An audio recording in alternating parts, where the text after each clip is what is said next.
Alors bonjour à toutes et à tous. Ravi de vous retrouver à l'occasion du septième, regardez ce numéro 7 déjà, webinaire pour le Massy Essonne Handball. On a un invité assez particulier aujourd'hui, puisque j'ai eu le plaisir de le côtoyer au long de sa carrière.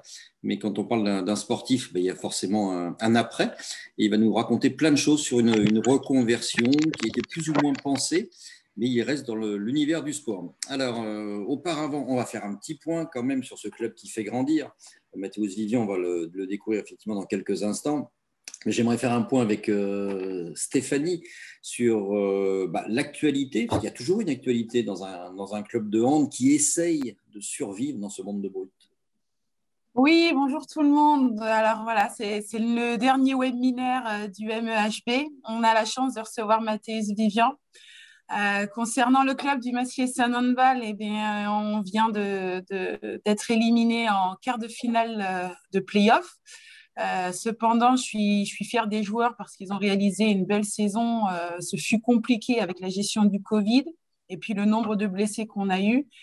On va dire qu'ils finissent la saison régulière par une 5e place bien honorable. Donc, très fiers d'eux, fiers de les retrouver dès le mois de juillet pour la reprise et pour un championnat qui reprendra en septembre.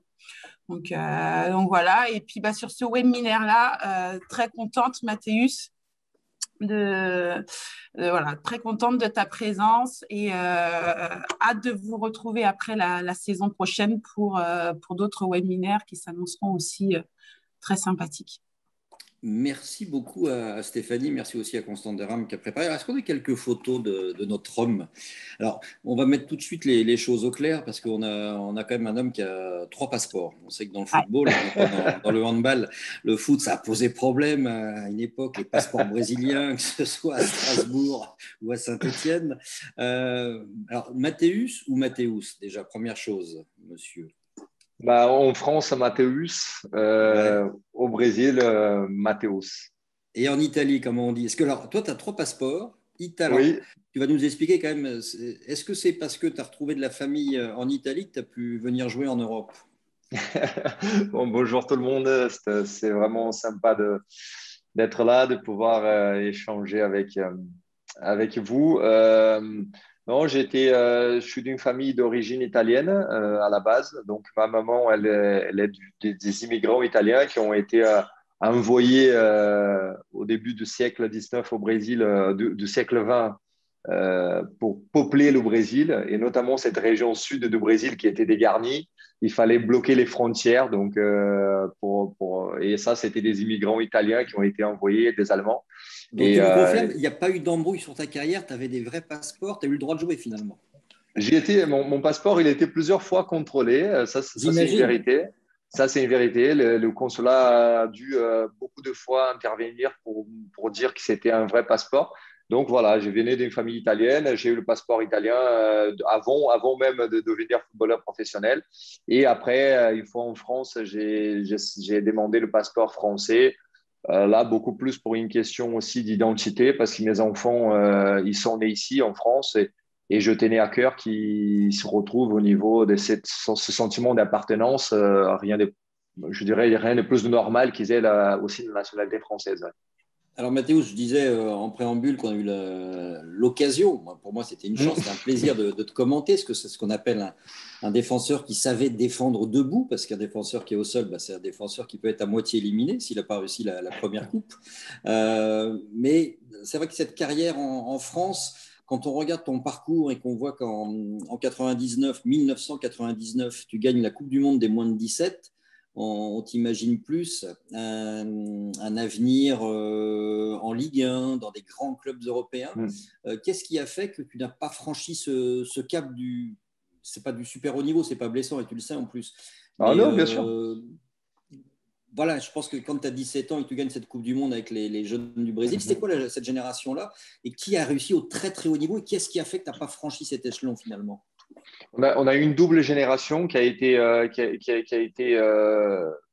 on va dire, champion du monde au Brésil. Après, le Brésil est resté des longues années. Mais on a eu 2 générations qui ont été vraiment très conquérantes, on va dire comme ça. C'était la génération de Ronaldinho, qui était plus jeune et donc est formé aussi au Grêmio comme moi.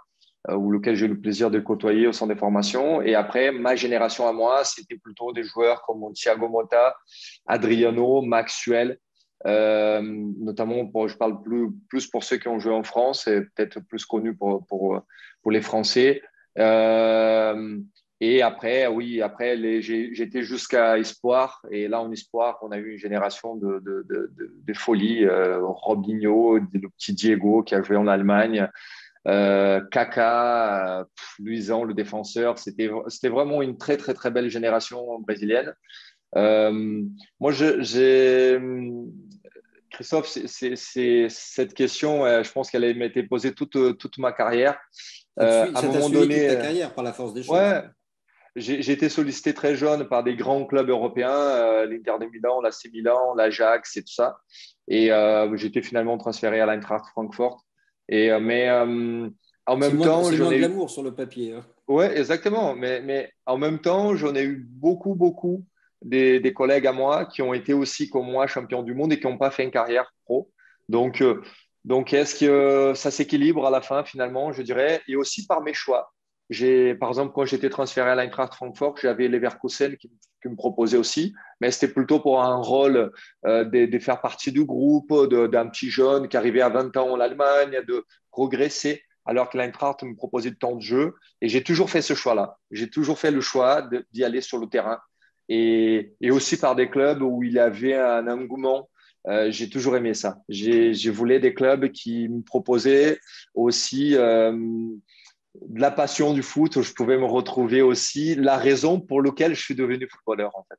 Alors, on va pas passer tout ce webinaire, bien évidemment, et vous aurez la parole, partenaire ou prospect du club de Massy-Essonne, sur ta carrière, mais simplement sur cette découverte de culture. Parce que tu as parlé d'Allemagne, j'imagine que tu t'es mis un peu à l'allemand, tu as connu la Grèce, tu as connu plein de choses. Mais c'est vrai que l'image d'un footballeur brésilien, on se dit c'était un gamin qui était dans les favelas, qui a fait du foot pour s'en sortir. Ça a été ça, ta jeunesse, toi? Ouais, mais à chaque fois qu'on parle d'un Brésilien, je vois la tête des gens déjà. Ils imaginent la plage, le soleil, alors que je ne viens pas du tout de là. Je viens de l'extrême sud du Brésil, à la frontière avec l'Argentine, l'Uruguay. Donc, dans un mode de vie complètement, on nous appelle les gauchos, en fait, donc les cow-boys brésiliens. Ben voilà, je n'ai toute la journée mon maté avec moi. Et c'est ça ma vie, en fait. Il n'y a pas de belles plages chez moi. Il fait très froid en hiver chez moi, donc c'est différent. Mais je suis sorti d'un tout petit village et j'étais le premier footballeur professionnel à sortir de mon village, donc pas du tout un village connu pour ça. Et, euh, j'ai réalisé mes deux rêves, c'était de jouer au foot, de jouer au ballon, parce que je rêvais de ça. Je faisais ça toute ma journée. Je tapais dans le ballon toute la journée à côté de chez moi. Et aussi en même temps de voyager. Parce que c'est vrai que je viens pas d'une famille qui vient des favelas, heureusement. Mes parents, ils ont vécu une vie très, très, très compliquée, très dure financièrement. Quand je suis né, les choses elles commencé à aller mieux. Et donc, j'étais jamais été dans le besoin. Mais c'est vrai que sans le foot, cette vie-là, j'aurais jamais pu vivre. Réaliser mon rêve et celui de ma femme aussi qui est partie avec moi du Brésil déjà très tôt, de voyager, de connaître des pays, des cultures, parce que c'était un rêve. C'est le foot qui nous a offert ça. Et c'est pour ça que j'ai croqué dedans. Et mes choix aussi, ils ont été beaucoup basés sur ça aussi. On parle Oui. beaucoup des choix sportifs. Moi, j'ai fait beaucoup des choix de vie aussi. C'est aussi pour ça que, comme tu t'es dit que tu avais une enfance au Brésil où il faisait froid l'hiver, tu t'es dit, je vais finir ma carrière à Sochaux, par exemple. À Sochaux. Exactement, je suis toujours là à Belfort, dans la région la plus froide en France. Ouais. Non, je crois qu'il y a Langres qui te bat, mais pas de beaucoup, je pense. Pas beaucoup, ouais, exactement. C'est vrai que c'est. Alors, ce qui est intéressant, c'est avec tout ce que tu as pu vivre au travers de tes différents clubs, de tes différentes cultures aussi. Parce que j'imagine que la culture, aussi déjà, ne serait-ce qu'en France, mais quand tu joues à l'est de la France ou au fin fond de la Bretagne, à Guingamp, c'est pas du tout pareil. Tu t'es nourri de toutes ces richesses-là. Et est-ce que pendant ce temps-là, tu commençais déjà à gamberger, à réfléchir à ton après-foot? Ah ben, après, ce n'était pas dans une réflexion dans le but de, effectivement, comment dire, faire ça parce que ça va être un après. Non, parce que aussi c'est ma façon d'être. J'étais toujours curieux des choses. Et donc, c'était quand j'allais dans un club, je m'intéressais tout simplement.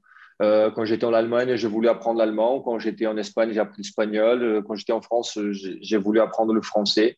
J'ai essayé le grec, ça n'a pas marché.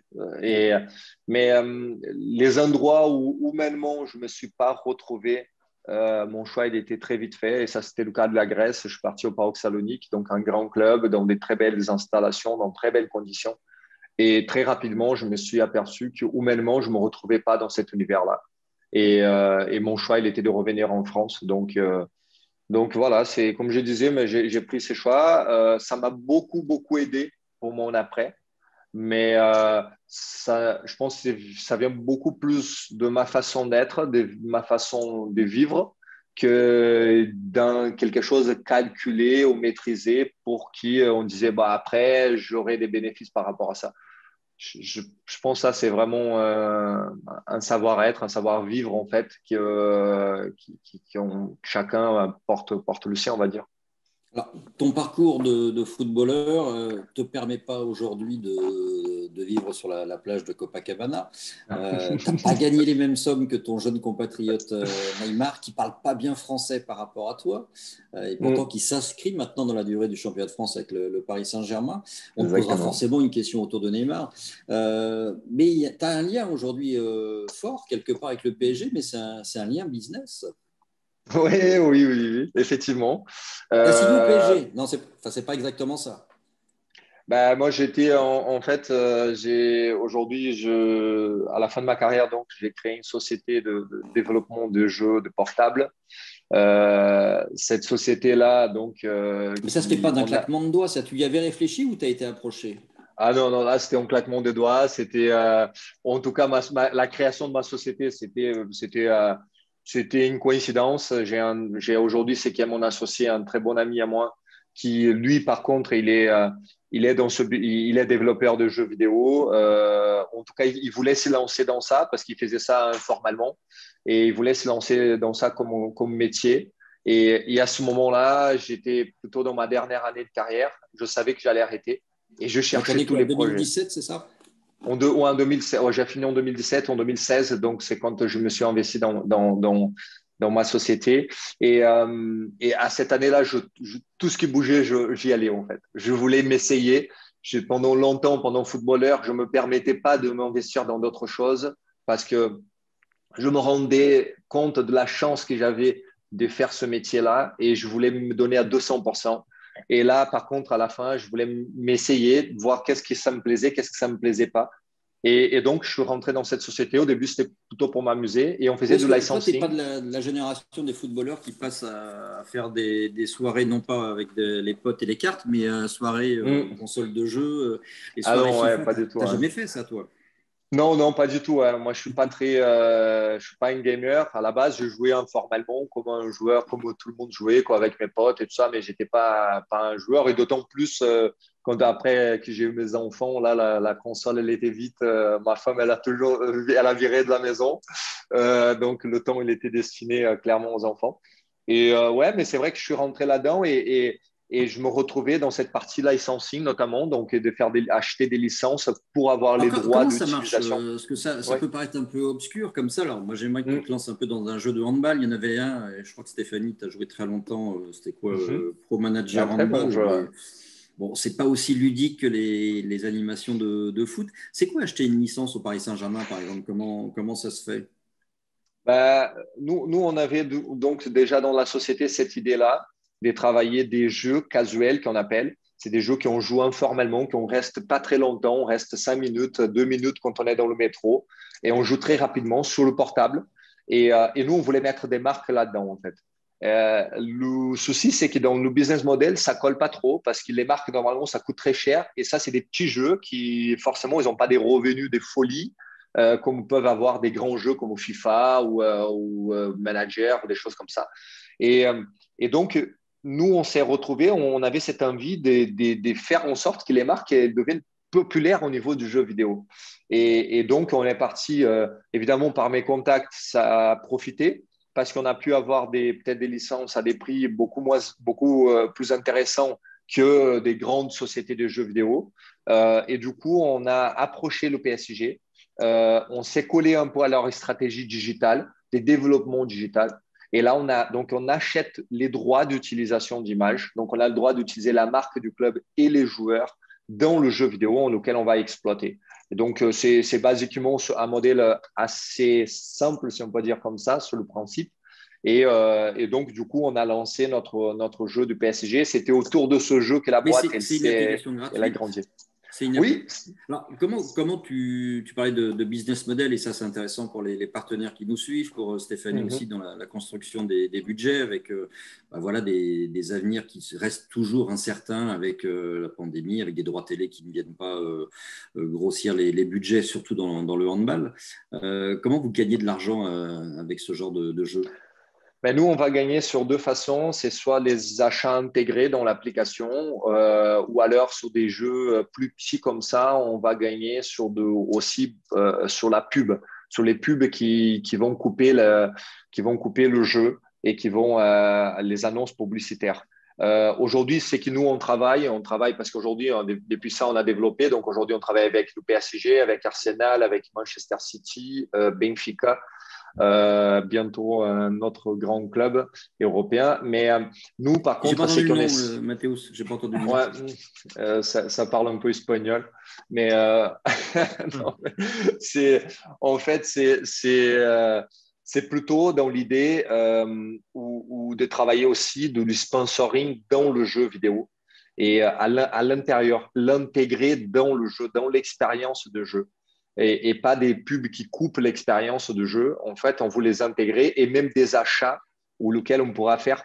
En passant, là, on travaille avec Arsenal sur des liens où lequel le joueur, dans le jeu, par exemple, quand il va personnaliser son avatar, son personnage, il pourra acheter, en fait, toucher sur un lien qu'il envoie sur la boutique du club, où lequel il pourra acheter ce même maillot qu'il a essayé dans le jeu. Son personnage, il s'est habillé. Il pourra faire un achat direct en boutique. L'avantage, Christophe, de tout ça pour faire, c'est que, par exemple, c'est plutôt même marrant de dire ça, mais le PSG, avec leur appli officielle, ça fait 5 ans qu'ils sont sur le marché, ils ont fait la moitié des téléchargements qui, nous, notre petit jeu, on va dire, petit jeu à la con, si on va dire ça, la moitié qui nous, on a fait en un an. Comment on dit petit jeu à la con en brésilien? Parce que tu parlais avec Marie-Stella en brésilien, ça donne quoi petit jeu à la con? Fais-nous rêver, là, fais-nous rêver. Esse joguinho bobo. Joguinho Michuruca. Joguinho bobo, Igno, c'est petit jeu. Igno, c'est petit, c'est ça? Exactement, ouais. Ronaldinho. C'est le petit Ronaldo et tout. C'est le petit Ronaldo, exactement. Et tu as discuté avec Neymar ou Marquinhos de ton application? Tu as eu l'occasion d'échanger avec eux? Parce que c'est toujours intéressant d'avoir un retour non pas sur investissement, mais un retour d'expérience. J'ai une anecdote sur ça. Moi, j'étais plutôt plus proche de Thiago Silva, en fait. C'est plus ma génération. Et quand on a créé le jeu, je l'ai envoyé par WhatsApp le dessin de son personnage à lui, parce qu'à l'époque, il était au PSG. Il m'a répondu, c'est trop moche. et je rigole pas, ça c'est une vérité. On a tout changé. On a changé tous les personnages du jeu. On a refait tous les personnages. On a dit, bon, déjà, il faut que les joueurs ils s'apprécient, il faut qu'ils s'aiment là-dedans. Donc, mais oui, non, après, je pense qu'il y a, pour les joueurs, ça reste gratifiant de voir leur personnage quand même. Après, bon, il y en a du cas de Neymar où il est tellement sollicité de partout et je pense qu'il voit sa tronche partout. Mais après, c'est sûr que pour des joueurs qui ont moins de glamour comme ça, moins de notoriété, c'est sûr que c'est une belle expérience quand même. Pour la saison 2021-2022, pour le jeu du PSG, tu as enlevé Mbappé et tu l'as mis dans ta future licence espagnole ou pas? Juste qu'on sache. J'aimerais bien mettre Messi en tout cas, si Messi bouge, c'est soit au PSG, soit sur City. On s'est positionné sur les deux. Donc, on pense avoir Messi dans notre jeu. Une fois que le jeu est en place, sa durée de vie, elle fonctionne comment? Avec les stars qui vont animer ce club-là? Ou vous êtes toujours en train de penser à de nouveaux jeux? C'est un jeu, c'est qu'on appelle un jeu free-to-play, donc un jeu de téléchargement gratuit. Et ce jeu-là, il marche beaucoup à mise à jour. Donc, nous, on a une équipe qui est dédiée constamment à un jeu. Une Donc, vous équipe créez en des bugs entière. pour qu'il y ait des mises à jour, en fait. Pas forcément, c'est qu'il faut remettre de nouvelles choses. Justement, aujourd'hui, les gens, ils veulent consommer de nouveaux contenus partout, hein. On parle de jeux vidéo, mais c'est partout. On veut consommer et on veut de nouveau, on veut des actualisations, quelque chose qui, dans 3 à 4 semaines, c'est trop long déjà. Et donc, on a une équipe dédiée. À chaque fois qu'on crée un projet, on va dédier une équipe uniquement pour ce projet et elle va être tout au long de la vie de ce jeu. Là, on peut parler d'un projet qui peut durer 1 an, tout simplement, ou d'un projet comme le cas du PSG, auquel on est déjà en 2e année et on doit encore continuer sur cette licence-là parce que c'était une licence qui marche très bien. Avant de donner la parole à nos partenaires et puis vos retours, vos questions aussi posées à Mathéus, tu as parlé d'humain, de choix aussi forts peut-être au niveau de la qualité de vie aussi pour certains clubs, pourquoi pas. On sait que les jeux, logiquement, ça peut isoler, si ce n'est qu'on joue en réseau. Et toi, tu aimes le lien social, le lien sociétal que peut apporter aussi le sport. Tu te positionnes comment par rapport à ça? Nous, notre société en elle-même, toute la vision de la société, la mission de notre société, notre studio de développement de jeux, il n'est pas du tout basé sur nos produits, mais plutôt sur une question de qu'est-ce qu'on veut donner à notre utilisateurs. Et là, on voit le jeu vidéo et on voit l'e-sport comme 2 plateformes où lesquelles on peut rendre, par le jeu vidéo, on peut toucher tout le monde et par l'e-sport, on peut donner des valeurs. Et je pense que ces valeurs-là, ils font partie du sport. Et dans notre jeu vidéo, c'est tout bête, mais le jeu de PSG, c'est un jeu de freestyle. Hein. Ce n'est pas du tout un jeu de foot, c'est un jeu de freestyle où on fait des jonglages. Mais l'histoire, c'est qu'il faut créer un personnage et il faut évoluer, il faut s'entraîner. Donc, c'est-à-dire que tu veux être le meilleur joueur des freestyle du monde, tu veux t'habiller comme Neymar, comme Mbappé, tu veux avoir la gloire, entraîne-toi. Et eux, ils sont là pour te guider, pour t'aider dans cette évolution. Et je pense qu'on peut et on doit même, par l'entraînement aussi, passer des petits messages qui soient des messages positifs. Et c'est ça qui, nous, dans notre société, en tout cas, on défend. On ne se positionne pas sur des jeux vidéo qui emmènent pas d'autres valeurs que ça. Et donc, je pense on peut aussi lier le business avec quand même des convictions très fortes au niveau des valeurs qu'on défend, en tout cas. Alors, on sait que la collecte des données, l'utilisation de la data dans les clubs pour étudier le profil des partenaires, des spectateurs, des supporters, c'est toujours très important. C'est quoi le profil d'un joueur de tes jeux, Mathéus? Nous déjà, on connaît nos joueurs parce qu'on a l'autorisation, mais aujourd'hui, avec la collecte des datas, c'est très compliqué aujourd'hui. Nous, particulièrement, par exemple, nous n'utilisons pas les données des joueurs. On les analyse, les données, sans savoir qui sont ces joueurs, mais on ne les garde pas déjà. Ça, c'est une base déjà pour nous. Mais oui, nous, on a basiquement des joueurs qui vont entre 10, 12 ans jusqu'à 35 ans. On pensait avoir un public plus jeune que ça et notre public, il est plutôt plus âgé qu'on espérait. Et ce qui nous surprend beaucoup, Christophe, c'est qu'on a un public féminin qui est très présent. En sachant qu'aujourd'hui, sur la masse des supporters d'un club, on va estimer qu'il y a entre 20 et 10% seulement des femmes qui sont vraiment des supportrices. Et en sachant que nous, sur nos jeux, on arrive à toucher 40% de nos utilisateurs femmes. Après, la différence, c'est qu'on a été le premier jeu pour les portables à mettre l'équipe féminine aussi. Donc aujourd'hui, sur tous nos jeux, n'importe quel licensing qu'on va faire, on va mettre l'équipe féminine aussi dans le jeu. Donc les joueuses du PSG, les joueuses d'Arsenal, City, elles y sont aussi dans notre jeu. On s'est positionné là-dedans. Et par conviction aussi, parce que franchement, ça nous rapporte, entre guillemets, rien par leur notoriété, malheureusement. Mais comme quoi, quand on fait les choses avec conviction, finalement, on se retrouve à la fin. Ouais. Là, il va y avoir l'Euro. Alors, je ne parle pas des Jeux Olympiques parce que ce sont des licences, j'allais dire, inabordables et même protégées. Sélection nationale, ça t'amuse? C'est un axe de travail? Oui, pourquoi pas. Après, la sélection nationale, c'est très compliqué. J'en ai discuté avec la Fédération française sur les droits d'image, sur la Fédération brésilienne. ils ne maîtrisent pas les droits d'image des joueurs. Ils n'ont pas les droits d'image. Donc, du coup, aujourd'hui, ce qu'il faut savoir, c'est qu'on a beaucoup des gens qui jouent pas parce qu'ils soutiennent le PSG, mais parce qu'ils aiment Mbappé, parce qu'ils aiment Neymar. La marque des joueurs, elle est devenue presque plus forte que la marque des clubs.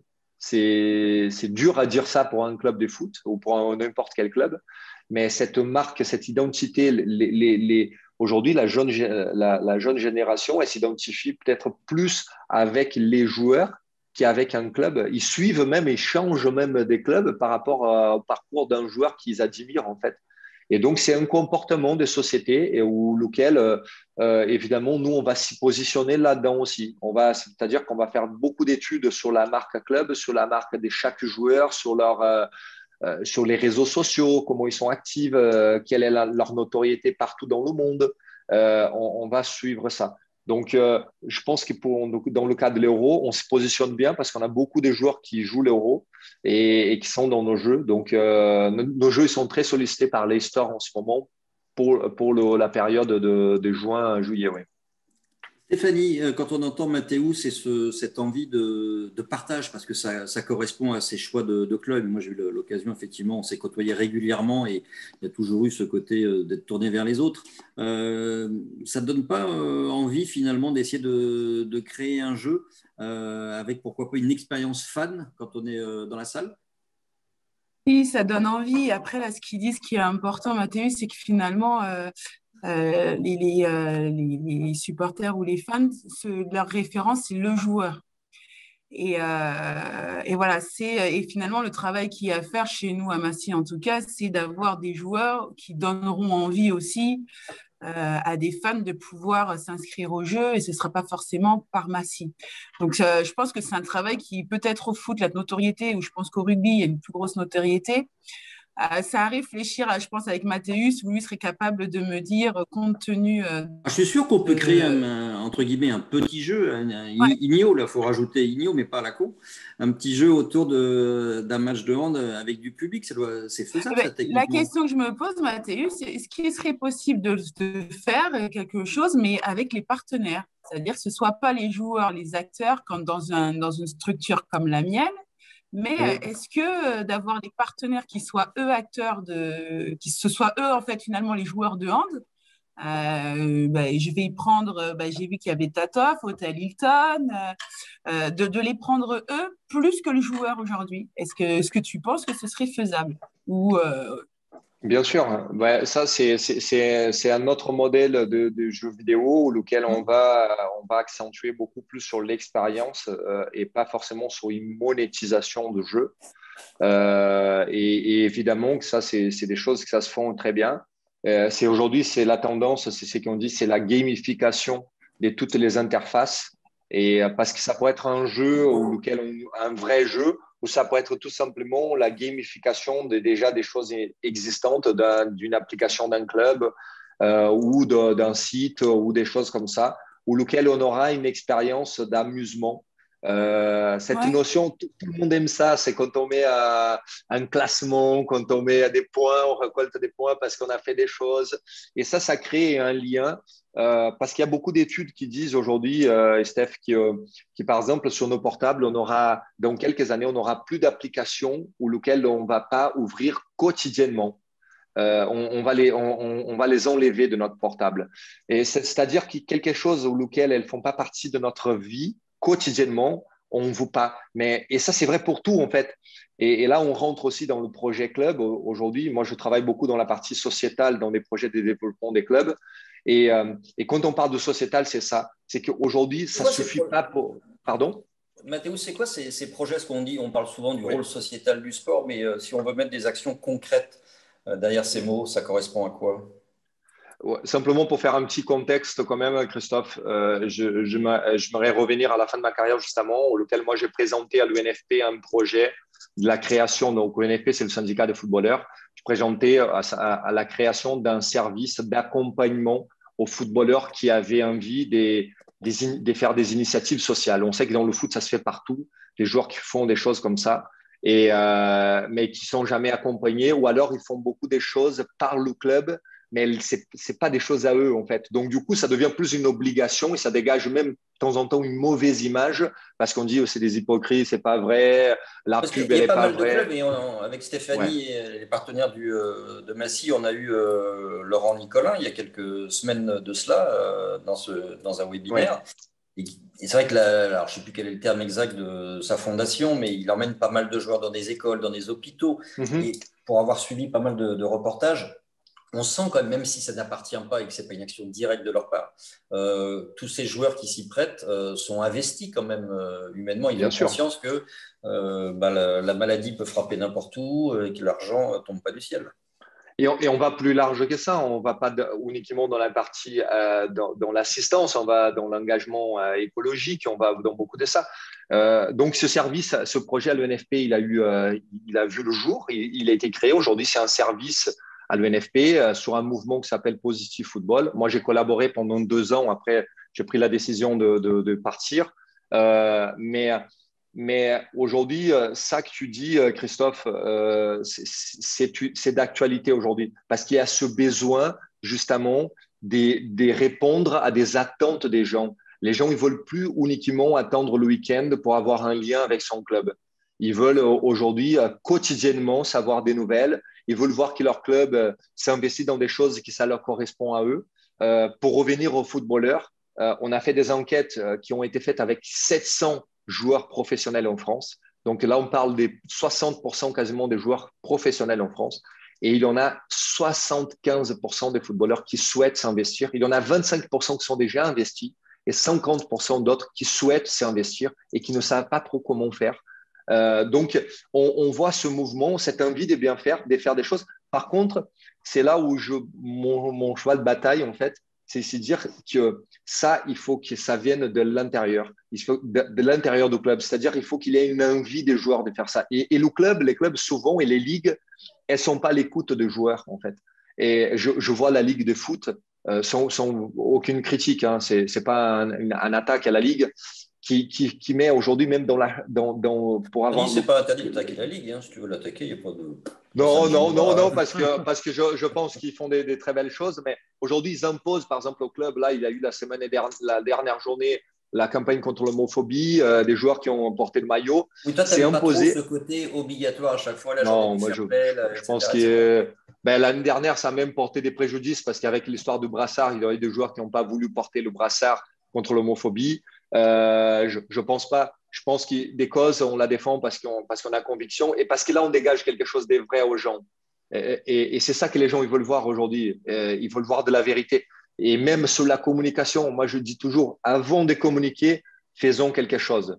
Quand c'est concret, quand sur des faits, il n'y a pas de discussion. Donc, à partir du moment où on regarde à l'intérieur du club, où on voit qu'est-ce que les gens, à quoi les gens ils s'intéressent, qu'est-ce qu'ils ont envie de faire, là, on construit quelque chose de solide. Et là, par contre, ça appartient à tout le monde. Et du coup, le RSE qu'on parle tellement aujourd'hui, c'est pas tout simplement, on va dire, une mère formalité ou pour dégager une belle image. Ça devient quelque chose de vrai.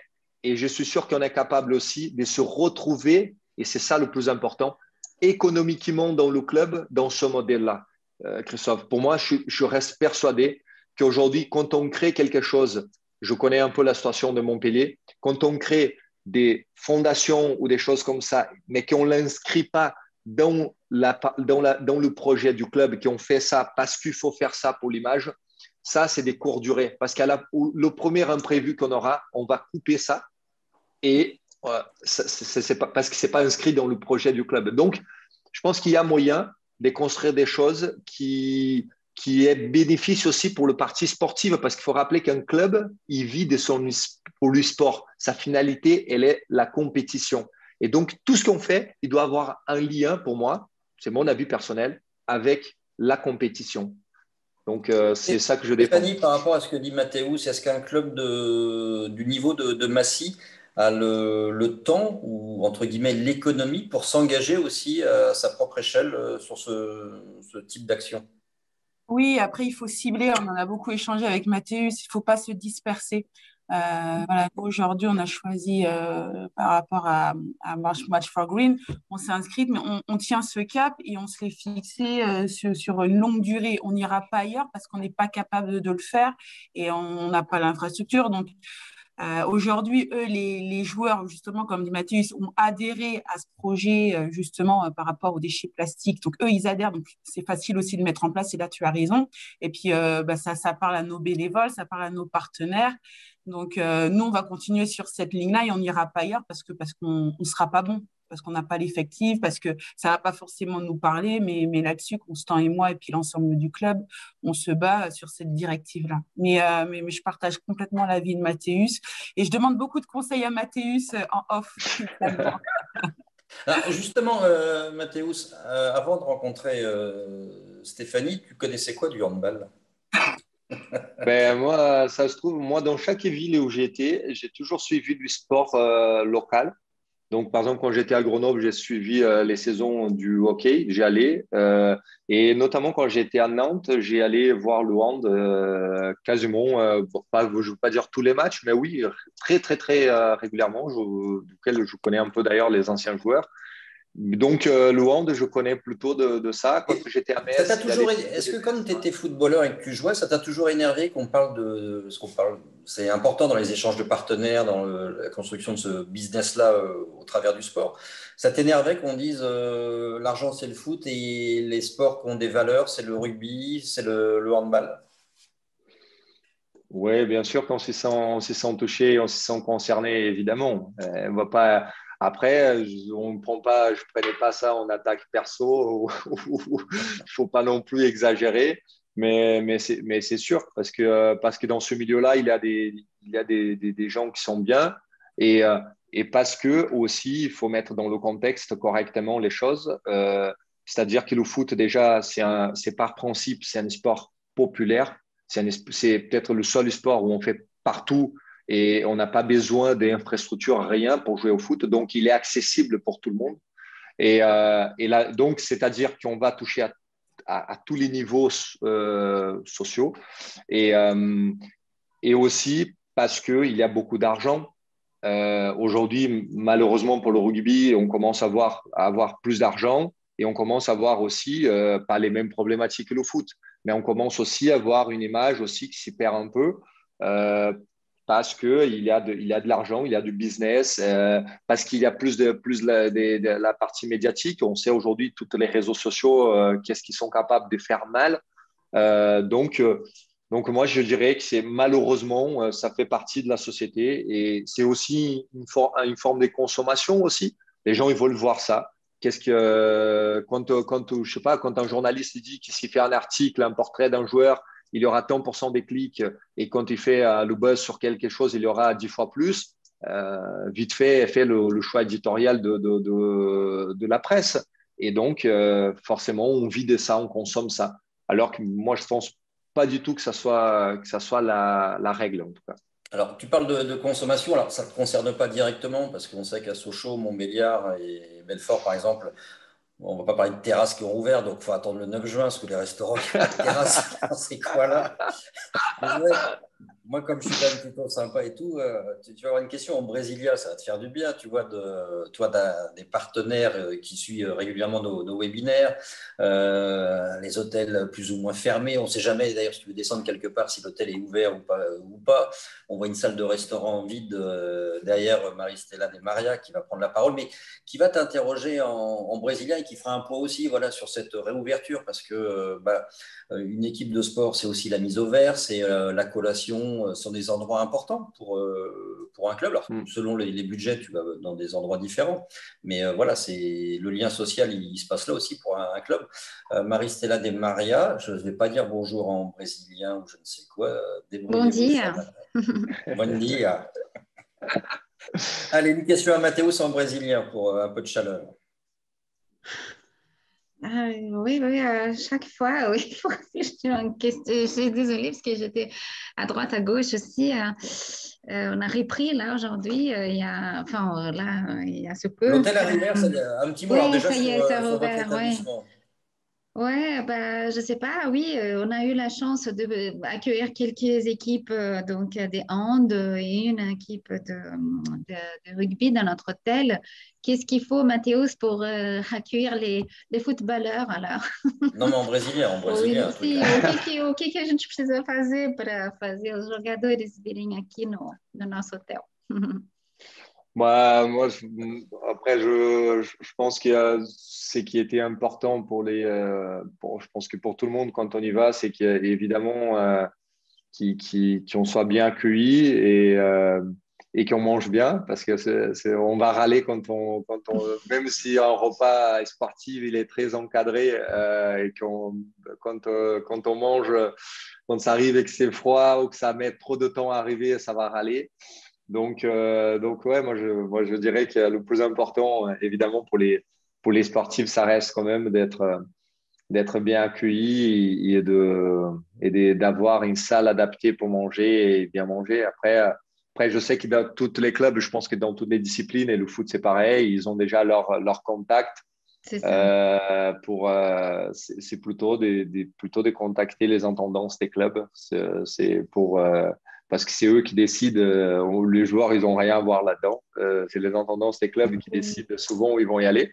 Donc, peut-être la piste à suivre, c'est d'aller voir beaucoup les intendants. Et ils ont un Oui, pouvoir de parce que décision c'est plus vrai, il important ne que faut ceux pas qui se en le font. cacher. Ça fait partie aussi de la notoriété d'un établissement de dire bon, on a reçu le PSG, on a reçu Monaco, Marseille descend Exactement, chez oui, nous. oui. C'est important aussi, Marie-Stella, à ce niveau-là. Oui, oui, oui, c'est vrai que ça m'a fait penser que quand j'étais au restaurant Laurent, un établissement gastronomique à Paris 8e, on avait entendu parler Du que les groupe Partouche, PSG, c'est le groupe oui, du groupe Partouche. Astouche, tout à fait. Isidore Oui, Partouche. oui, non, mais justement, les PSG, ils avaient leurs habitudes dans un restaurant italien, apparemment, venu Wagram, je ne sais pas exactement lesquels, mais j'avais entendu parler de ça, Ils justement. allaient beaucoup aussi chez Livio, un resto italien à Neuilly. Mais c'est vrai que ça Ouais, crée de la notoriété, ça crée c'est un peu ça. le Ouais. buzz. On parlait de réseaux sociaux, Mhm. là. Voilà. Faut Ah pas oui. que, effectivement, quand Neymar a dîné quelque part, il va pas le crier partout, sauf si c'est son anniversaire et il nous fait une soirée blanche. Mais sinon, il va y aller en plus grande discrétion. Alors, qui souhaite la parole? Prendre la parole, parce que la parole est libre aujourd'hui. Soyez pas timide. Sinon, je désigne. Tiens, Eric Fredel. Démocratiquement. Bon, attends, avec ce qui se passe au Brésil, t'as pas grand-chose à dire là-dessus. C'est vrai. Eric, cher ami, posez une question, s'il vous plaît, ou une Euh, réflexion par rapport à euh, tous nos échanges du jour. Moi, je suis lyonnais et bon, bah, passionné de sport je suis un peu ancien rugbyman, pas footballeur, mais rugbyman. Euh, bon, bah, je suis le résultat de l'OL, Mm. malheureux, et je voulais savoir si Mathéus avait une relation avec Juninho ou pas du tout. Euh, euh, Mm. Parce que c'est Non, lui qui fait fuir Rudy Garcia quand même aussi. Hein. ouais. ouais. Non, aujourd'hui, moi, à Lyon, Junio, je le connais comme joueur. On s'est croisés sur les terrains, donc on a joué un contre l'autre à plusieurs reprises. Donc, je le connais informellement comme ça. Après, j'ai pas une relation Vous n'avez pas créé une quotidienne. communauté carioca Ouais. brésilienne en France? Il n'y a pas un club des Brésiliens comme ça où vous n'avez pas tendance à vous Non, retrouver, à vous regrouper tous? non, moi, personnellement, non. Après, évidemment, il y a toujours ce lien. Quand on va se croiser, on aura tendance forcément à discuter et à se voir. Euh, Après, non, pas forcément. Il y en a pas. Je pense qu'aujourd'hui, ça bouge tellement, Christophe, ça va tellement. Les joueurs restent tellement peu de temps dans un endroit. Il y en a qui viennent, qui partent à l'étranger. Moi, je suis Lucas aussi. Donc, Les entraîneurs aussi. oui, exactement. Ouais, exactement. Donc, ça bouge beaucoup. Après, moi, dans le foot, j'ai toujours par principe, évidemment, j'en ai fait beaucoup de contacts, des gens qui voilà, sont devenus des collègues et qui je sympathise. Mais j'ai toujours eu par principe que, peu importe la nationalité, la couleur, la classe sociale et tout ça, c'est quelqu'un qui est devenu mon ami, que j'apprécie comme ami, qu'il soit connu ou pas connu, ça devient un ami. Si on n'a pas beaucoup plus d'affinités, ça reste un bon collègue et on va être sympa à se revoir. Donc, je pense qu'il y a, comme tout le monde, il y a une question d'affinité qui peut se créer ou pas. Après, avec l'OL, je pense que l'OL remonte la pente. Et c'était une décision qui a été prise par le club d'investir dans ce stade et anticiper ce modèle économique qui aujourd'hui, il est réel aujourd'hui, ce plafonnement, on va dire, de tout le modèle économique et où il faut trouver des nouvelles ressources. Et là, Jean-Michel Aulas, encore une fois, il était peut-être 2 ou 3 années devant tout le monde. Ça a payé un prix pendant quelques saisons, mais je pense que dans la durée, ça va payer. Toi, tu as bien ripé dans le monde du business. Hein. À chaque fois, c'est modèle économique, business plan et tout. Ça y est, tu l'as, tu es à fond là-dedans. Alors, il ne le sait pas encore, mais il vient de demander la parole. Donc, il va ouvrir sa caméra. C'est Yannick Gers qui va monter devant tout le monde. S'il veut bien ouvrir sa caméra. Sinon, ce sera Fabrice. Fabrice, il est prêt. Alors, est-ce que. Alors, Yannick, il est là. Si Yannick vient entre guillemets, de s'éclairer. Bonjour, Yannick. Bonjour à tout le monde. Alors, un mot Salut, sur la raison d'être là, etc. etc. Ma raison d'être là on m'a demandé d'être là. Non, parce qu'il n'est jamais dit obéissant.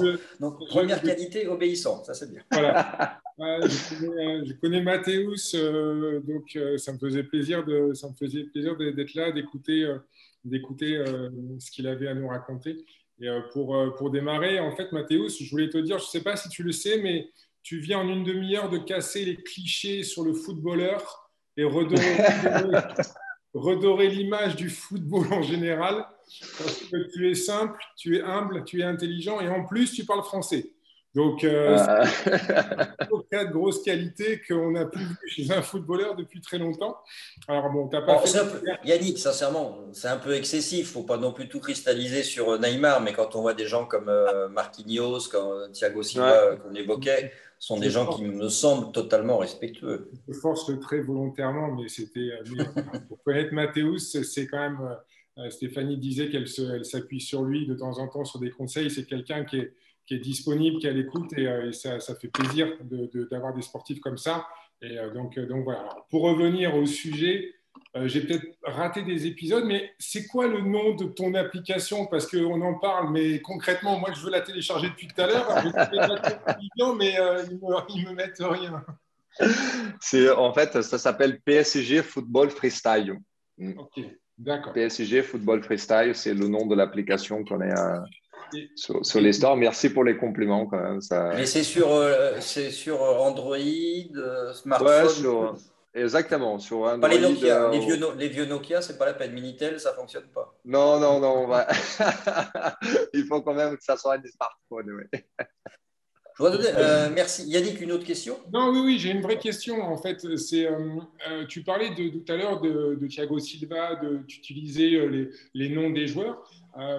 Comment tu fais en fait? Parce qu'avec les droits d'image, tous les contrats qui sont vachement verrouillés aujourd'hui avec les sportifs, comment tu fais pour, dans ton jeu, mettre les noms des joueurs? Ben, je vais m'appuyer sur toutes les règles, on va dire, de l'utilisation d'images. On en a plusieurs dans le foot et c'est là peut-être, Yannick, que justement j'ai un temps d'avance par rapport aux éditeurs. C'est qu'eux, peut-être, ils ne vont pas maîtriser tout ça. Et d'ailleurs, il y en a qui sont dans des sérieux soucis. Pour résumer, je viens par exemple d'être sollicité par un cabinet d'avocats qui veut rentrer avec une action contre Konami parce qu'ils ont mal utilisé les droits d'image et sollicitent tous les joueurs. S'il y en a des gens qui veulent faire de l'argent avec ça. Mais nous, là où on va être pertinent, c'est je maîtrise plus ou moins cette utilisation des droits d'image. Et un joueur, quand il signe avec un club, il va céder ses droits d'image sur le plan collectif, c'est ce qu'on appelle. Et donc là, on peut faire utilisation avec beaucoup de règles. Il y a beaucoup de règles à respecter et lequel donc il faut être aussi équipé pour ça, avec des constants échanges avec le club pour approuver les images, les visuels. Mais on va faire ça. Et donc après, il y a d'autres, par exemple l'UEFA. Elle utilise aussi ce qu'elle appelle les droits d'image collectifs aussi des joueurs qui jouent sur leur championnat. La FIF Pro aussi, mais c'est là où ça commence à être questionnable parce qu'il y en a beaucoup, il y en a pas mal, il y en a eu déjà pas mal de soucis par rapport à ça. Et en sachant qu'il y en a d'autres championnats où il n'y en a pas ce droit d'image collective. Le Brésil, c'est le cas. D'ailleurs, c'est pour ça que je ne travaille pas avec des clubs brésiliens pour l'instant. C'est que les clubs, ils n'ont pas le droit d'utiliser l'image des joueurs, même collectivement. C'est incroyable. Un joueur, il est payé par le club, il est rémunéré, et le club, il ne peut pas se servir de l'image du joueur pour faire du merchandising. Alors, je vais donner la parole à la direction des sports de la ville de Massy, parce qu'on parle de droit d'image. On va parler d'image avec Fabrice Trousselot. Fabrice, et puis après, vous aurez l'occasion de poser une question à Mathéus, bien évidemment. L'image pour une ville, c'est important. Alors, ça passe par la culture. Il y a des ministres qui se battent pour ça aussi. Mais le sport, alors, au-delà du rôle sociétal, le sport, c'est une véritable vitrine pour une ville. Alors, bonjour à tous et à toutes. Oui, et puis on serait un petit peu mal placé pour dire le contraire, de par nos actions professionnelles et personnelles. Oui, le sport, après, ça dépend des collectivités, ça dépend des organismes. Disons que le vecteur sportif est pas forcément au même endroit, suivant les volontés des décideurs. Mais en tout cas, pour faire un focus sur la ville de Massy, en termes fonction publique, on a un vecteur sport qui est quasiment au même niveau que le vecteur éducation, donc autant dire tout en haut de la liste, au même niveau que la culture. Et oui, c'est une vitrine, c'est au-delà d'une vitrine, c'est surtout un outil qui peut permettre d'atteindre des objectifs de plus en plus ambitieux. Et donc voilà, à négliger sous aucun prétexte et à utiliser sous toutes ces facettes. Là, on parle beaucoup de sport de haut niveau, de sport médiatique, mais également, n'oublions pas le sport pour tous, le sport santé, le sport nature. Enfin voilà, le sport, c'est tout. Le e-sport, d'ailleurs, j'en profiterai pour faire la petite remarque que je voulais faire, c'est qu'il ne faut surtout pas opposer le sport physique et le sport numérique, et que l'un soit utile à l'autre et réciproquement. On a trop souvent tendance à opposer dès que c'est différent. Et là, on le voit sur l'émergence, voire le développement du e-sport, que ça peut être tout à fait complémentaire et qu'on peut avoir le développement du sport en général sur tous les plans, quoi. Et un mot sur le handball. Alors, on sait il y a deux clubs il y a deux disciplines un peu historiques à Massy, dans l'Essonne, c'est le rugby et le hand. Est-ce que la volonté municipale peut aider au développement d'un club, et par le même, est-ce que ça peut freiner? Alors moi, je vais garder la parole en termes de fonctionnaires, hein. Il y a quelques élus ici présents et sur la partie politique.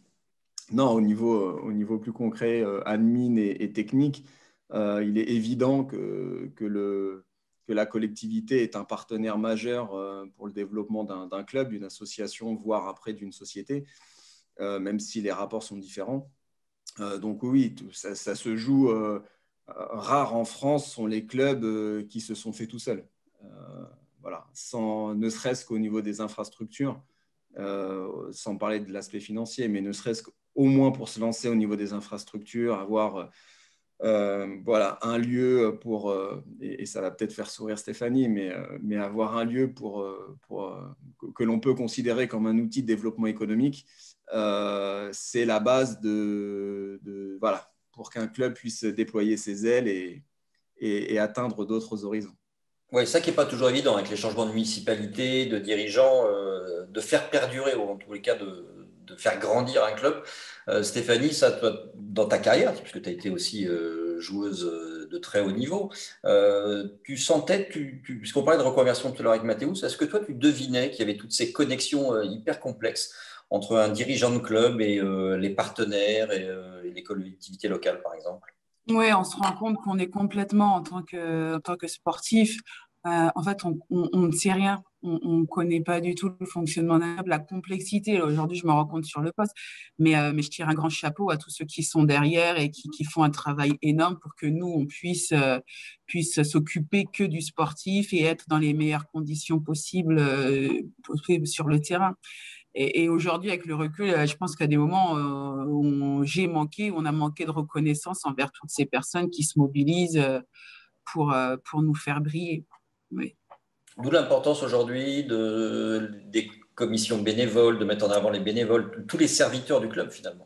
Oui, exactement. Moi, c'est vrai que là, le fait d'être arrivé à Massy, je mets un fort accent sur la partie bénévole parce que sans eux, surtout dans les petites structures, le club ne tournerait pas. Mais je me rends compte aussi des relations importantes à avoir le partenaire, que ce soit privé ou public.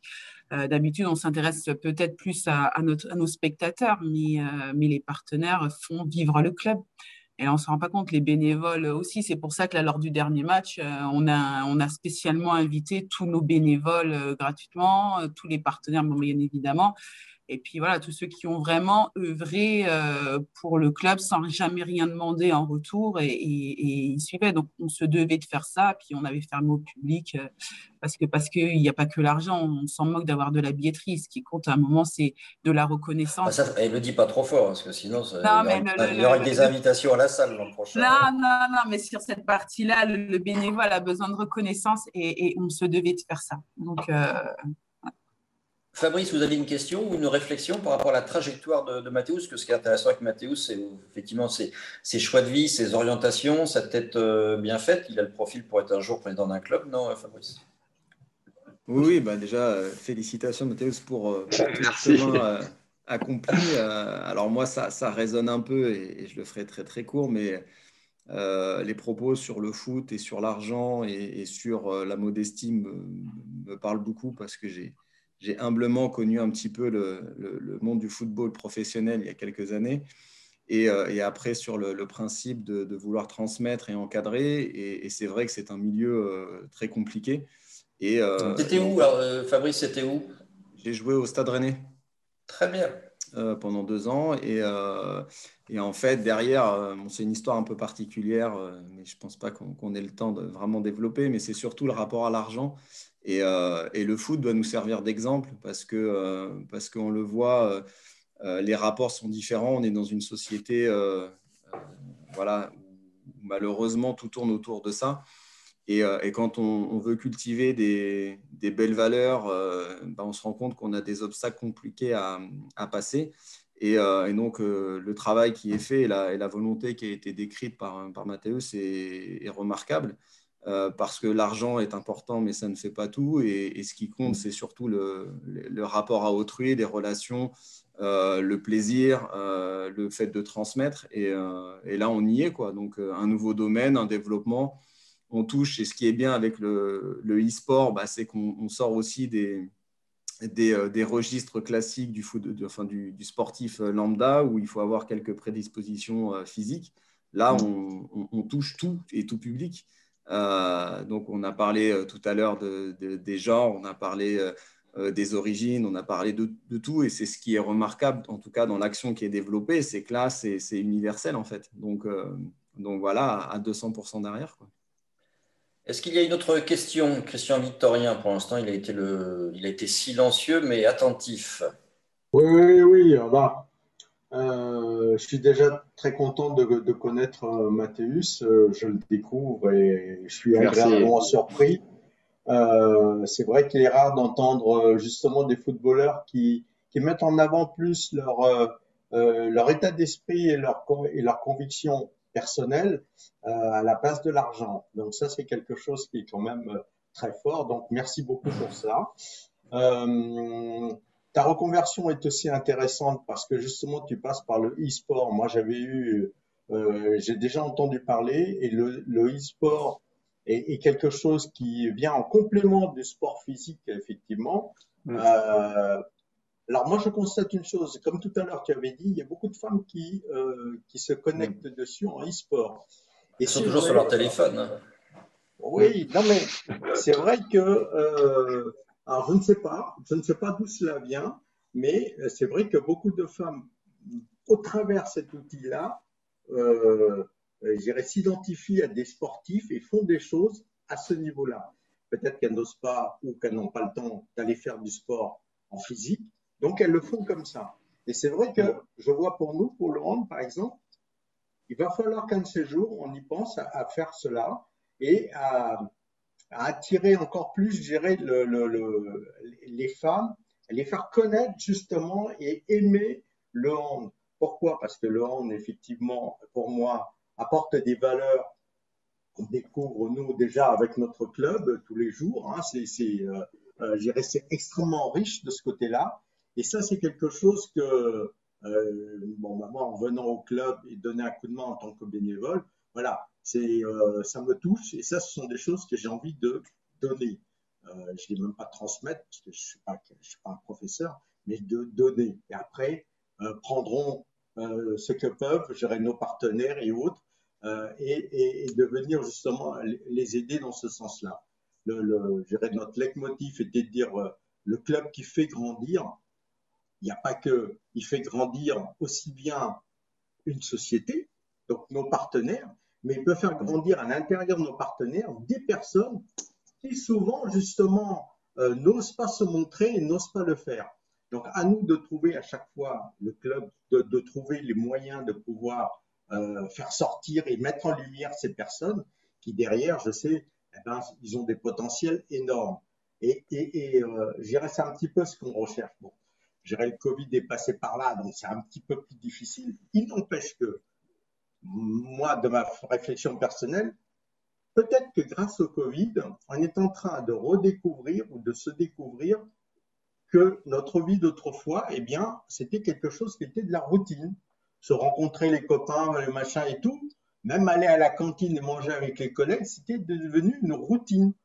Et que tout d'un coup, se priver de cela, eh ben, montre que justement, ce côté humain-là est important. Et c'est pour ça que j'en parle beaucoup avec Constant aussi de ce côté-là, sur cette recherche de développer et de travailler justement l'individu, redonner une force à nos individus. Alors, tiens, vous êtes quoi? Vous êtes docteur en vie, non? Qui? Vous êtes docteur en vie, non? C'est ça?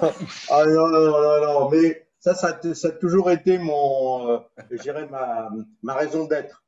Depuis toujours, ça a été ça. Regarde, moi, j'aime bien mettre les autres en avant. Moi, je ne sais pas me mettre en avant, c'est pas mon truc. Mais aider les personnes qui ont du mal à pouvoir s'exprimer et à se remontrer, de leur donner justement cette force-là, se transmettre cela. C'est pour ça que ce que je constate, vous avez tous une très vilaine image des footballeurs, hein, Mathéus. Ah, ça, bon. Je suis un peu habitué.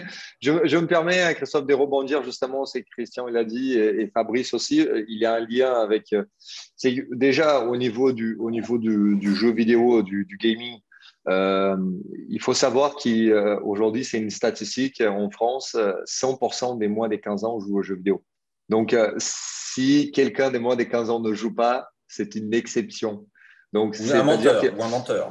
Donc aussi, aller contre ce mouvement-là, c'est tout simplement être hors de la réalité. Donc, il faut y aller dans ce sens. Et justement, il faut trouver le bon là-dedans, parce qu'on parle d'isolement social, mais le jeu vidéo, il peut aussi créer des communautés, il peut aussi avoir des échanges. Et est-ce que le jeu vidéo n'a pas remplacé aussi la télé pour beaucoup de temps? Ben oui, il passe 2-3 heures dans le jeu vidéo, mais est-ce qu'avant, il ne regardait pas la télé pendant 2-3 heures? Est-ce qu'il n'y a pas eu un remplacement? Et il peut cohabiter parfaitement. Et justement, il peut inspirer aussi pour la réalité. Fabrice, c'est ce qu'il disait, pour moi, c'est pertinent. Et c'est aussi, je félicite justement les communes ou les régions qui investissent dans le sport professionnel. Pourquoi? Parce que forcément, on a tendance très vite d'aller dans le sport amateur parce que c'est vrai, on sait le rôle que ça joue. Sauf que ces gamins, il faut qu'ils s'inspirent de quelque chose. Ils n'ont pas envie de faire des choses qu'ils n'ont pas des références. C'est normal, ça. C'est dans toute notre vie, on fait des choses parce qu'on a vu quelqu'un faire. Et si on n'a pas le sport professionnel pour inspirer, pour mener ça, c'est très difficile de convaincre les gamins aujourd'hui qu'il faut… Déjà, on va dans le foot aujourd'hui. Les gamins, ils veulent tous être youtubeurs, ils veulent tous être gaming, alors qu'il y a 20 ans, ils voulaient tous être footballeurs parce qu'il a pris cette place-là et on perd des références. Donc, les villes aujourd'hui qui sont capables encore d'investir là-dedans et de tirer vraiment ça comme une priorité, moi, je suis admiratif, aussi bien que je suis admiratif de la France pour ça, parce que je viens d'un pays où la réalité est une autre. Je suis admiratif de voir le modèle que la France a créé au niveau de l'investissement dans le sport. On sait que ça, c'est un… Tu dis pas ça pour sauver ton passeport français, hein, c'est pas…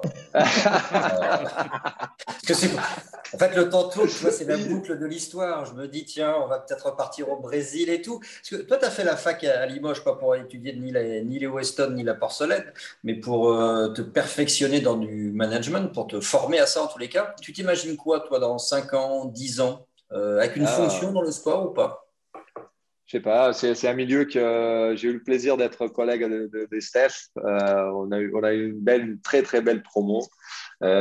C'est déjà, c'est une formation qui est superbe parce qu'ils ont déjà, ils partent d'un principe, c'est de reconnaître les acquis d'un sportif de haut niveau. C'est-à-dire qu'on a à la fin un bac +4, donc on a un diplôme universitaire en partant déjà de quelque chose. Et ça, c'est inadmissible aujourd'hui que dans le monde d'aujourd'hui, quelqu'un qui a fait 10-15 ans de sport de haut niveau soit pas reconnu pour ça, soit pas qualifié. Bon, bref. C'est mon petit coup de gueule là pour le système. Donc oui, si je comprends bien ton raisonnement, Fabrice Trousselot, qui a joué 2 ans en pro au Stade Rennais, il était à minima déjà bac +2, plus le reste. Il y a 2 ans de bénéf, Fabrice, c'est ça, hein. C'est ça. On va donner au moins une mention dans son bac. Non, mais c'est après moi, j'ai fait cette formation parce que je voulais m'enrichir. Je voulais avoir des outils aussi pour la gestion. Je suis encore impliqué dans le sport aussi au-delà de ma société, que ce soit sur des petites interventions au niveau des conférences, sur des projets de développement, lesquels c'est des choses que j'aime beaucoup, beaucoup. Et pourquoi pas, comme j'ai toujours fait dans ma carrière, je signais pas des contrats, j'allais pour des missions dans des clubs. Et aujourd'hui, c'est ça que je fais. Je vais pour des missions qu'elles durent 2 mois, 2 ans, 10 ans. C'est une mission qui me plaît, qui me donne envie d'y aller, qui me donne du sens, qui me donne envie de me lever le matin, de laisser ma famille à la maison pour faire quelque chose. Et si demain je retrouve un projet auquel il y a des gens que j'ai envie de partager ça, et s'il y a du sens pour moi, mais ça sera avec grand plaisir. Après, si on avait tous une petite baguette magique, on te dit demain tu deviens président d'un club dans lequel tu as joué, lequel tu choisirais et pourquoi? Ouf, très dur, hein. Metz, c'est un club que j'aime, que j'aime beaucoup. La région, j'aime beaucoup. C'est un club. Après, je pense que si je devrais choisir, ce serait Nantes. C'est ce club, j'adore. Valdemar, j'ai un repreneur pour Nantes. J'ai un repreneur, Valdemar. Je vais te donner son téléphone. C'est un club qui respire l'histoire, qui respire le foot. C'est des gens qui aiment J'aime beaucoup la philosophie des jeux. On dit ouais, les supporters nantais, ils sont trop critiques. Ils aiment le beau jeu. Qu'est-ce que tu veux faire? Ils aiment voir le ballon par terre, aller très vite. Et j'adore ça. On essaye d'aller contre des choses qui ont été créées et à la place de justement essayer de reconstruire dans le même sens là des attentes des gens. Bon, et c'est pour ça que Nantes, ça reste quand même, je pense. Ça reste quand même pour moi un club de référence. Bon, moi je croise les doigts pour mon copain Antoine Comboiré, même si j'adore Toulouse, hein, mais au barrage, je dis non, Antoine, ça va le faire. Stéphanie, un petit mot peut-être de conclusion avant de donner la conclusion à Mathéus. Je peux reposer une question? Non, trop tard, Eric. Non. Bon. Supporter lyonnais, 4e, c'est même pas la Champions League. Non. Bon, Eric, on vous écoute, allez-y. J'ai pu comprendre, féliciter la France pour l'investissement dans le sport. Donc, je comprends qu'au Brésil, on n'investit pas assez dans le sport, ça? Non, on investit surtout pas le pouvoir public, en fait. Il y a très peu de choses qui sont faites dans ce sens-là. C'est plutôt des initiatives privées. Et c'est pour ça qu'on dit le Brésilien joue dans la rue, parce qu'il n'y a pas le choix. Il faut jouer dans la rue. Non, il y a très peu. Et d'ailleurs, on ne se permet pas d'investir dans d'autres sports à part le foot aussi. C'est aussi ça. Ici, on ne se rend pas compte parce que c'est normal. Et moi, mes enfants, ils ont fait des escrimes, ils ont fait du cirque, ils ont fait de judo, ils ont fait de… Mais c'est des choses où c'est impayable dans un pays. Ça coûte hyper cher dans un pays comme le Brésil. Ici, tout est accessible. Tout est là à portée de main. Les gens, ils ont le privilège de pouvoir toucher à tout. Et que ce soit comme sport ou comme activité, tout simplement, de loisirs. Et on voit aujourd'hui le développement du VTT, de la course à pied. C'est génial, ça. C'est génial, mais je pense que quand on est né là-dedans, on ne se rend pas compte de ce privilège. Une autre question, Eric, parce que maintenant, tant qu'on y est, encore une question. Non, c'est bon. C'est intéressant. C'est vrai qu'on ne se rend pas compte, oui. France, finalement, l'herbe est toujours plus verte ailleurs, mais on s'aperçoit qu'en France, et je vous parle sous le regard attentif de Fabrice à la mairie, c'est vrai qu'il y a le sport pour tous, c'est important, mais c'est aussi ça l'objet d'un club comme Massy-Essonnes, je pense, Stéphanie, oui, il y a l'équipe 1, il y a la vitrine, mais c'est un club qui se veut familial, c'est du baby hand, c'est plein de choses, plein d'activités pour tout le monde. Oui, complètement. Voilà, on parle du baby hand et aujourd'hui, on intervient même dans les EHPAD, pour vous dire. Donc voilà, on se veut et on a cette volonté d'être partout et puis que le handball ou en tout cas le jeu avec le ballon puisse être accessible à tout public, quel que soit le handicap, quel que soit le genre, quel que soit l'âge. Tout le monde peut prétendre à jouer au ballon. Toi, tu joues encore? Non, tu joues plus, toi. Non. Fabrice. Ouais, juste pour rebondir sur ce qu'a dit Mathéus, c'est avec ces mots, mais je trouve que ça définit assez bien ce qu'est le service public français, l'accessibilité, la diversité. Nous, on a un terme qui nous est cher, c'est l'intérêt général. Voilà, c'est de pouvoir toucher tout le monde le plus souvent possible. Après, voilà, c'est comme le système social français, il a ses fans et ses critiques. Au niveau du sport en France, c'est la même chose. Mais ne serait-ce que là, c'est juste le petit parallèle avec les écoles municipales des sports qu'on peut avoir dans toutes les collectivités, ou en tout cas quasiment. Le principe de base, c'est d'offrir à une famille dès le plus jeune âge la possibilité à l'enfant de découvrir un maximum de pratiques pour qu'il puisse, à l'âge de 10-11 ans, faire un choix de voilà, j'ai goûté à tous ces plats, et je vais me concentrer sur celui-ci. Et il est vrai qu'à l'étranger, c'est pas forcément partout pareil. Donc, voilà. Mais c'est vrai nous, professionnels du sport, public ou privé, on est dedans, donc on le cultive, mais il ne faut pas l'oublier, ouais, c'est sûr. Merci Fabrice. Un mot de conclusion, Mathéus, avant de redonner la parole à Stéphanie, qui remerciera tous les partenaires, je fais ton texte, pour la saison 2020-2021, de nous avoir suivis, etc., et toutes les personnalités qui ont défilé à notre micro.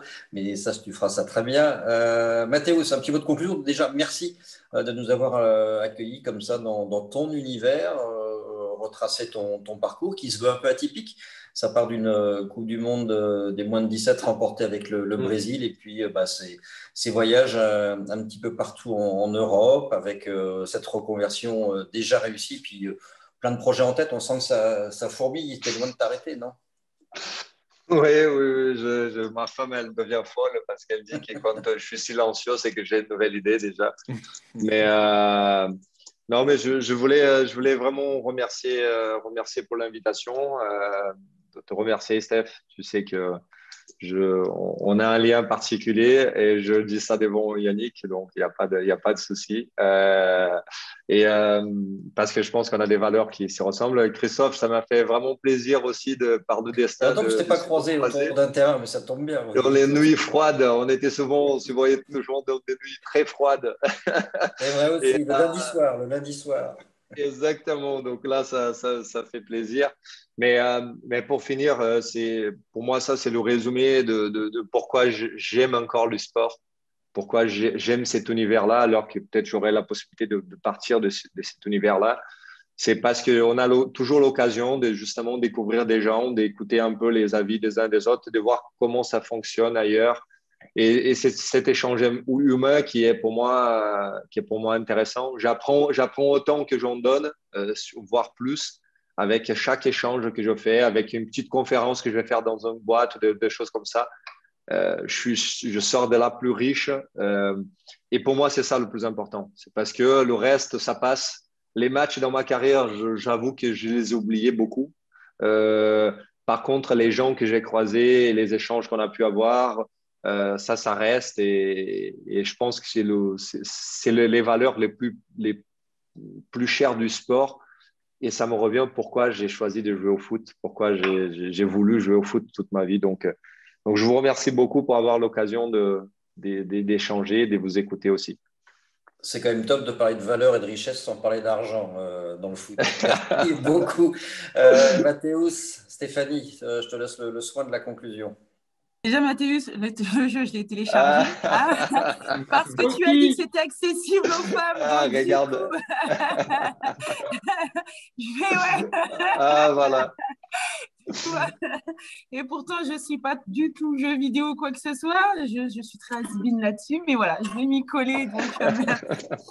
Et puis j'espère vraiment que notre public ou nos partenaires prendront le temps de regarder ce webinaire-là parce que, pour moi, c'était la conclusion.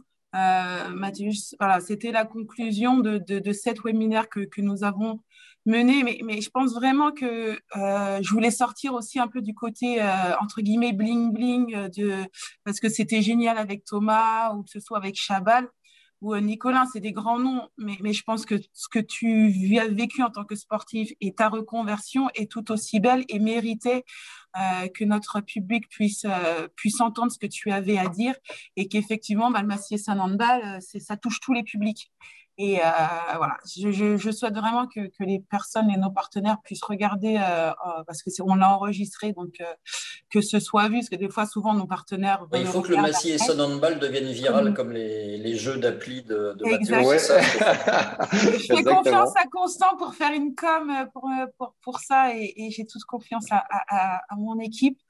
Voilà, merci beaucoup. Effectivement, je vais remercier pour votre participation pour cette année. Merci Christophe aussi, parce que tu as pu animer ça de main de maître. Merci à la fidèle Marie-Stella qui a été présente du premier au dernier. Merci. Et puis, voilà, Mathéus, écoute, j'en profite comme j'ai un élu au club qui s'appelle Christian, pour lui dire, Christian, écoute, on aurait besoin d'un Mathéus aussi au sein de notre club pour continuer de le développer.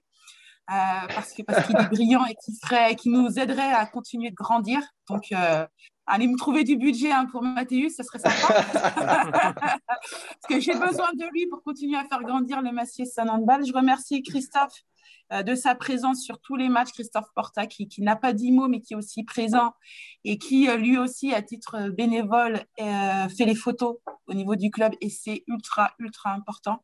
Vraiment. Donc, merci à toi.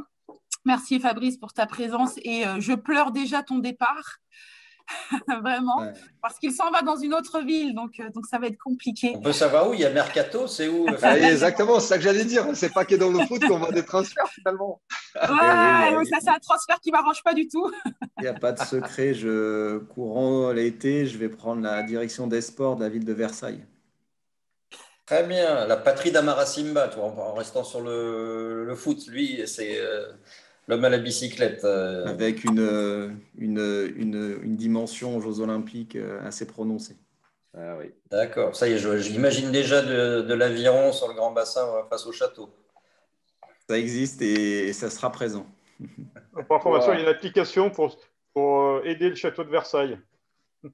C'est sorti. Oui, mais généralement, il faut être américain ou chinois pour donner des sous à Versailles. En tous les cas, félicitations pour ce transfert. Non, mais c'est un transfert qui fait du mal. Qui fait du mal. Je le dis. Adriane, merci beaucoup. C'est représenté par Paul, mais Adrien qui n'a pas pu être présent, il nous a aidé justement aussi à continuer de grandir cette saison, de sortir un peu d'une certaine zone de confort et de nous remettre en cause. Et merci Eric d'avoir été présent. Donc, je ne connais pas beaucoup, mais il a été présent sur les webinaires. Et puis à mon fidèle Yannick Gers, merci beaucoup. Je ne sais pas ce que se cache derrière mon fidèle Yannick Gers, je ne sais pas ce qu'il peut y avoir derrière. Mais... qui me soutient énormément et qui m'aide et qui est toujours fidèle auprès de moi. Merci beaucoup. J'aime bien le côté fidèle et qui me supporte, tu peux rajouter. Allez. Voilà. On se dit merci. Merci en tous les cas beaucoup. d'avoir écouté. Ouais, à l'année prochaine, ça c'est sûr. Allez, Avec plaisir. salut à Avec tous. plaisir. Bonne journée. Merci Mathéo. Ciao, merci à vous. Au revoir. Bonne journée. À bientôt. À bientôt.